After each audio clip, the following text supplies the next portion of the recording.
1990s के दौर में कश्मीर के भीतर हिंदुओं के साथ क्या हुआ था, ये बात आज हर कोई जानता है। इस्लामिक कट्टरपंथियों ने लाखों की संख्या में कश्मीर के भीतर से हिंदुओं को भागने पर मजबूर कर दिया था और हजारों कश्मीरी हिंदुओं को मौत के घाट उतार दिया गया था।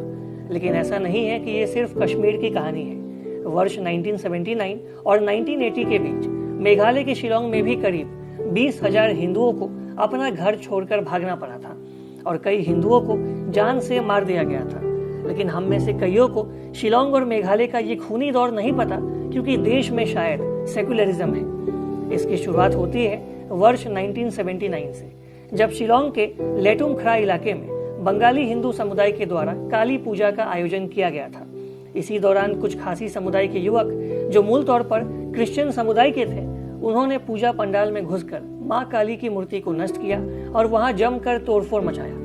इसी घटना का विरोध जब शिलांग में मौजूद वहां के बंगाली हिंदुओं ने किया, तो शिलांग के सभी हिंदुओं पर क्रिश्चियन खासी उग्रवादियों के द्वारा सुनियोजित तरीके से हमले का दौर शुरू हो गया। खासी उग्रवादियों के द्वारा शिलांग शहर के उन इलाकों को आइडेंटिफाई किया जाने लगा जहां हिंदुओं की आबादी बसी हुई थी, और इसके बाद चुन चुन कर हिंदू परिवारों को निशाना बनाया जाने लगा।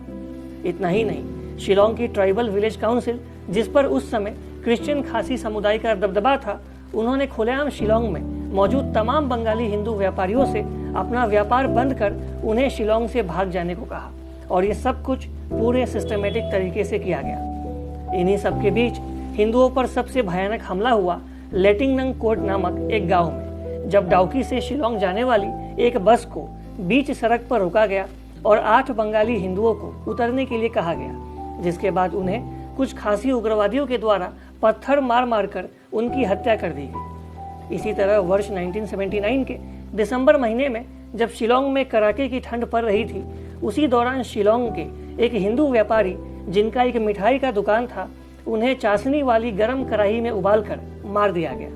उसका भी कसूर सिर्फ ये था कि वो हिंदू थे।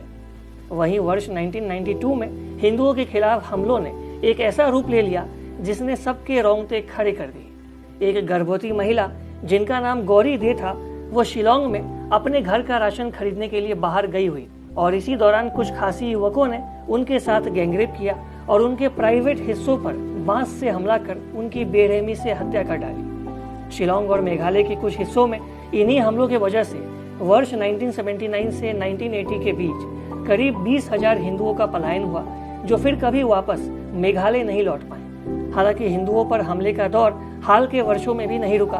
वर्ष 2013 में शिलांग के बिष्णुपुर इलाके में एक चाय के दुकानदार, जिनका नाम बीरेश्वर दास था, उन पर पेट्रोल डालकर उन्हें जिंदा जला दिया गया। दरअसल मेघालय के भीतर कुछ क्रिश्चियन खासी ग्रुप हैं जो हिंदू बाहुल देश में हिंदुओं को ही ढाकर मानते हैं, यानी कि बाहर से आए हुए लोग। और यही कारण है कि हिंदुओं की आबादी आज मेघालय में दिन ब दिन कम होती जा रही है। शिलांग और मेघालय में हिंदुओं पर हो रहे इन्हीं हमलों को लेकर वर्ष 1992 में जस्टिस BN शर्मा कमीशन की एक रिपोर्ट आई थी, जिसमें साफ तौर पर कहा गया कि शिलांग और मेघालय में हिंदुओं पर हो रहे हमले का कारण है मजहबी कट्टरता, क्षेत्रवाद और गैर क्रिश्चियन समुदाय को लेकर मजहबी नफरत। मेघालय में हिंदू समुदाय पर हो रहे हमलों के केंद्र में एक खासी संगठन भी है, जिसका नाम है खासी स्टूडेंट यूनियन।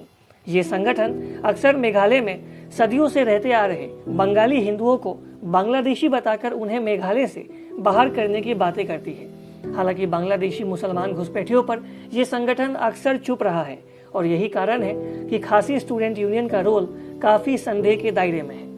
वहीं मेघालय के पूर्व गवर्नर तथागत रॉय ने हाल ही में कहा था कि खासी स्टूडेंट यूनियन एक राष्ट्र विरोधी संगठन है और एक आतंकी संगठन है, जिस पर बैन लगाना काफी आवश्यक है।